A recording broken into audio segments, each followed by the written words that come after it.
Hi guys, Alexandra's back. Excuse my appearance. I've had a really tough day. I've had a lot of things to do and I still have a ton of things to do today. Let me cut to the chase. I wanted to make a video about why you shouldn't use lanolin while breastfeeding, or at least don't use it on the areas where the baby's mouth has a direct contact with.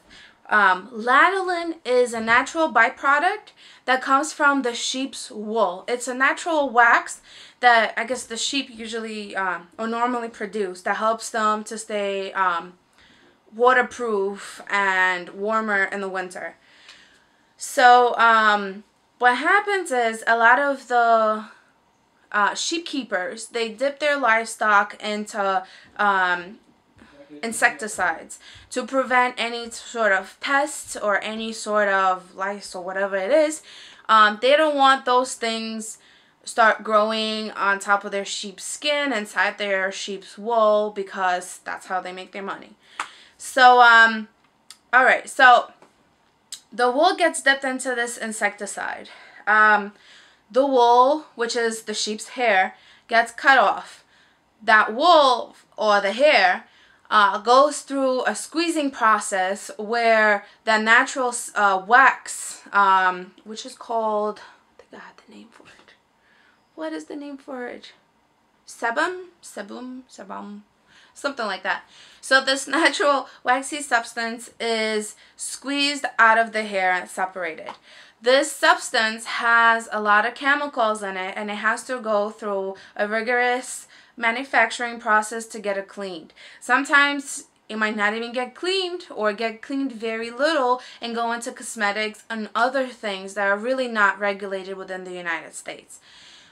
There's also a portion of this waxy substance, which is lanolin, that gets cleaned and becomes a pharmaceutical grade type of lanolin, I guess, that is pretty much purified and cleaned as much as possible and contains very little amount of those insecticides and I had it written down. There was a medical name for it. Organophosphate pesticides.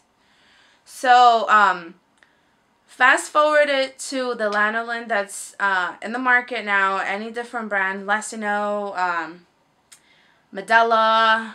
Not sure if there are any other brands, but fast forward what's on the market now.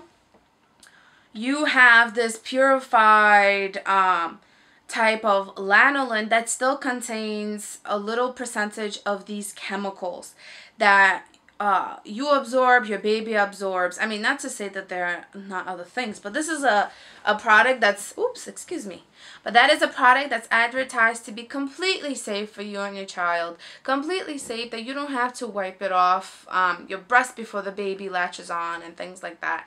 Which, arguably so, I would say it's not completely safe. It is a lanolin that's sold in little tubes and little bottles. Is a product that was contaminated, that had to go through a rigorous cleaning process, that you don't know if this process went 100% the way it was supposed to. You don't want to introduce your baby to some sort of contaminated tube and you, God forbid, you know, it does something to you or your child. Also, I've read online, and you could probably just Google it and search it yourself.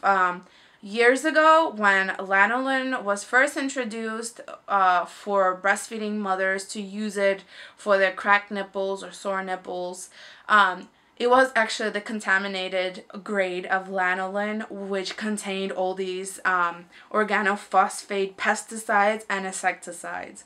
So, sadly to say, at least in the United States, I don't know how it is in the rest of the world, the product is not always clean and safe as advertised.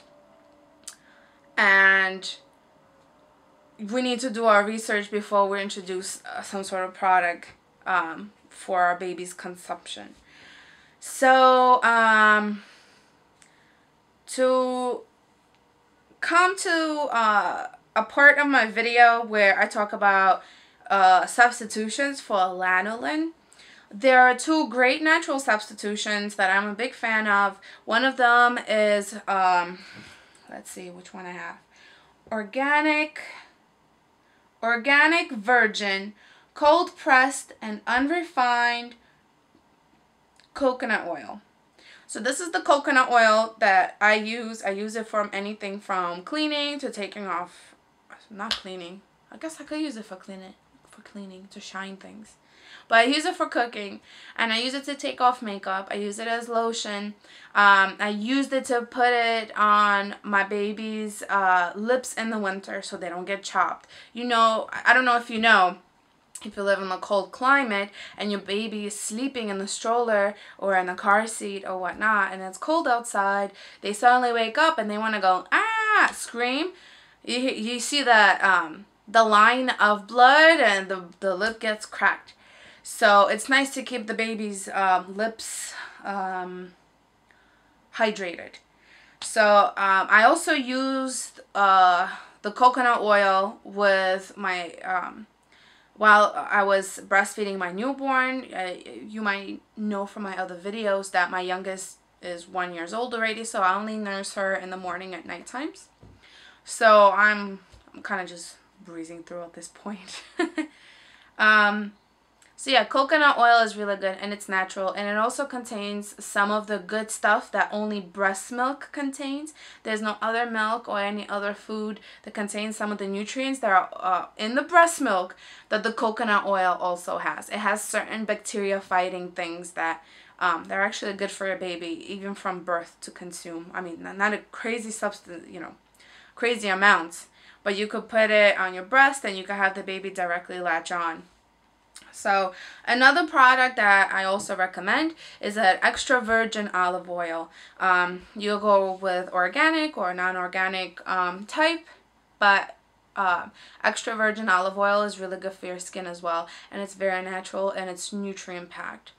So those are the two substitutes you could use instead of lanolin. I would recommend not to use lanolin, or at least minimize the use of it, or the very least wipe it before the baby latches on. It might be, you know, they say it's pretty safe, but it still contains a little amount of organophosphate, pesticides, and insecticides. So I hope this video was helpful to somebody. If you like this video and you like to see more, please subscribe to my channel. I put out a video a week with helpful tips, tricks, and other things that I learned from life. We are soon going to Thailand, so I'm hoping to put out a few videos on our experience in Thailand with children and how it is to breastfeed there. So stay tuned. Bye.